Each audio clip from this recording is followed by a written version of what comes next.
Hi, my name is Vanessa Skiffington, and today I'll be talking to you about Mary Shelley's novel Frankenstein. First, just a little bit about Mary. She was born in 1797 in London, England, and she passed away in 1851, also in London, England. Mary's father was a philosopher and a political writer, and so he was an author for politics, and he was also a philosopher, so he was able to question things, and Mary was around him all the time growing up, and that's kind of where she got her idea for that. Mary's mother was a feminist author as well, and so again, another author. She really got her talent from her parents. She was married to a poet named Percy Shelley in 1816, and she published her novel Frankenstein in 1818. The links between Mary Shelley and Frankenstein. So Mary was constantly surrounded by philosophy because of her father and because it was very popular in that time and area. So because Mary wanted to have a novel that was successful in the business and everything, she decided to link philosophy in it as well, because at the time that she was writing her novel, philosophy was a big topic, and she already had some knowledge about it because of her father and writing skills from both of her parents, so it helped a lot in that domain. Mary's mother passed away shortly after giving birth to Mary, and so growing up, Mary did not have her mother figure in her life. She did, however, have a stepmother later on in her life when her father remarried, but growing up as a kid, she did not have that mother figure, and therefore in the book she decided to make Frankenstein, create his monster, and once his monster was created, he ended up abandoning it, and so the monster was roaming around, and he did not have a support system, and he did not have anyone to look up to and learn from either. A quick summary about the novel Frankenstein. At the beginning of the novel, there was a ship captain named Watson. He comes and encounters with Victor Frankenstein, and he takes him onto his ship to nurse him back to health. There, Frankenstein tells him the story about his life and his creations and his monster that he created. Victor spends years trying to create life, and once he does so, he regrets it immediately. He wishes he had never done it. Because of that, the monster ends up going around and killing Frankenstein's loved ones because he denied him another partner. After that, Frankenstein devotes his life into getting revenge onto what he had created. Is the novel Frankenstein a warning or homage to modern scientists? Most times when encountered with something new, it's hard to know whether it's going to be a positive or negative experience. Personally, I think that the novel Frankenstein is a warning to modern scientists because creating life naturally is not a part of this novel.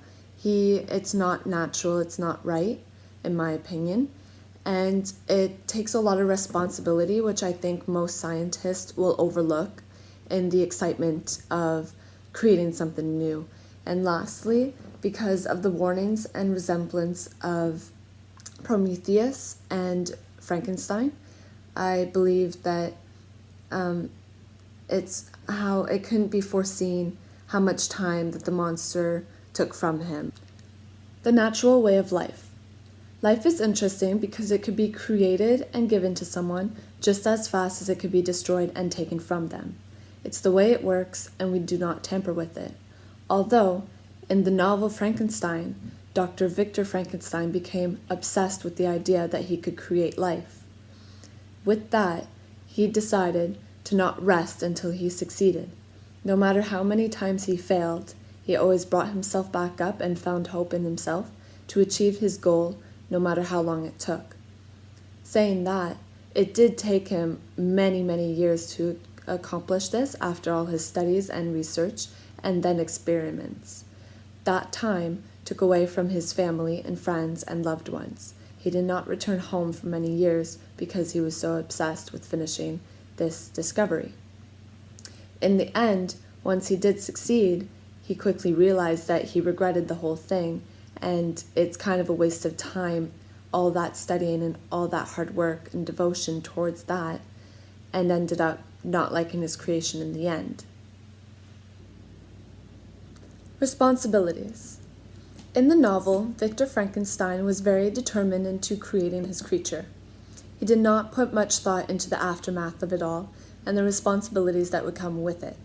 He did promise that he would take care of it no matter what, and was very excited into bringing it into the world.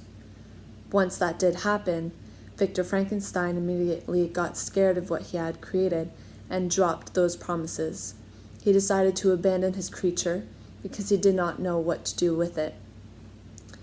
Because of that, then his monster became a murderer because he did not know the right ways of life.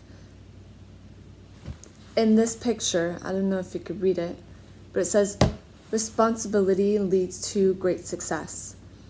If Frankenstein had just stayed with his creature the whole time and taught it the ways of a human and taught it the responsible ways to behave, they would have never gotten into that mess. He wouldn't have gotten mad at him, he wouldn't have started murdering his family. But again, Frankenstein just dropped all those promises that he had made to himself and ran. He ran.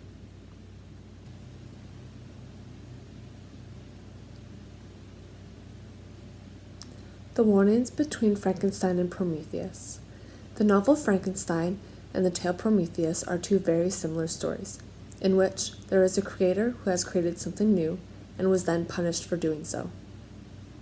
In Frankenstein's case, he had created his monster and was then punished for it later when he denied his monster a partner in life. His creation then decided to go on and murder his brother, his best friend, and his wife. While doing that, Frankenstein had decided in his head that that was the best idea because he was sacrificing himself, his happiness, all for the future generations of Earth. He decided that he did not want to let his creature and another one roam the Earth and therefore probably be murdering and hurting other victims. In Prometheus' case, he created humanity. He then stole from the gods fire to give to humanity to better their survival in life. Zeus, one of the Greek gods, got furious with him, then decided to chain him to a pillar and have an eagle fly in every day to eat out his liver that continuously grew.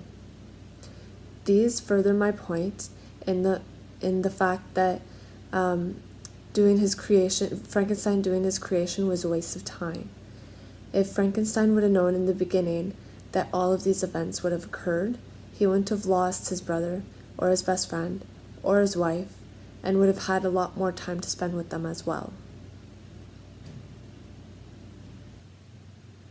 The links between Mary Shelley's novel Frankenstein and those of Giovanni Aldani's experiments.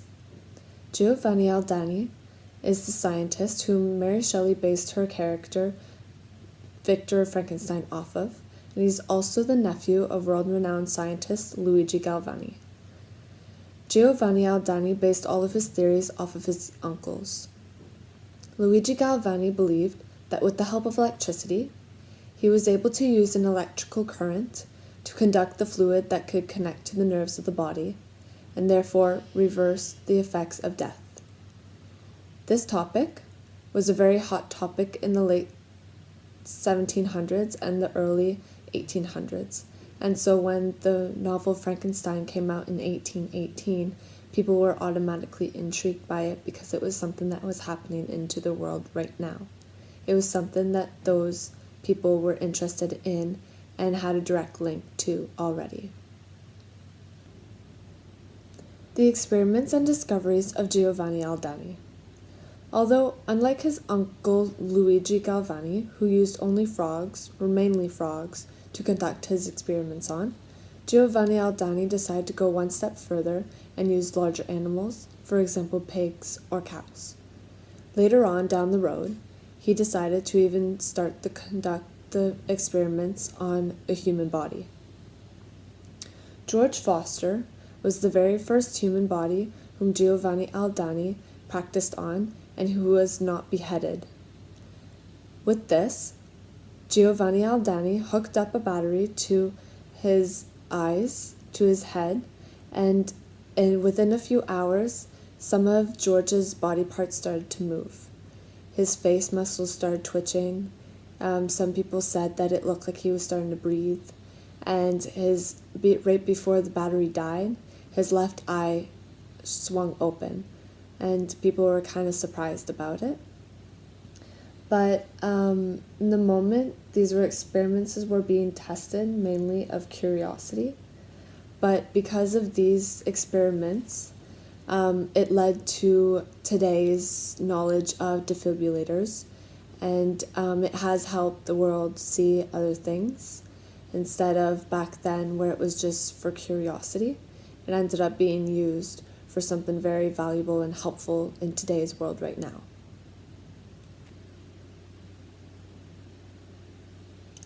Thank you for taking the time to listen to my webinar about why I believe that Frankenstein is a warning towards modern scientists. I hope you enjoyed, and again, thank you.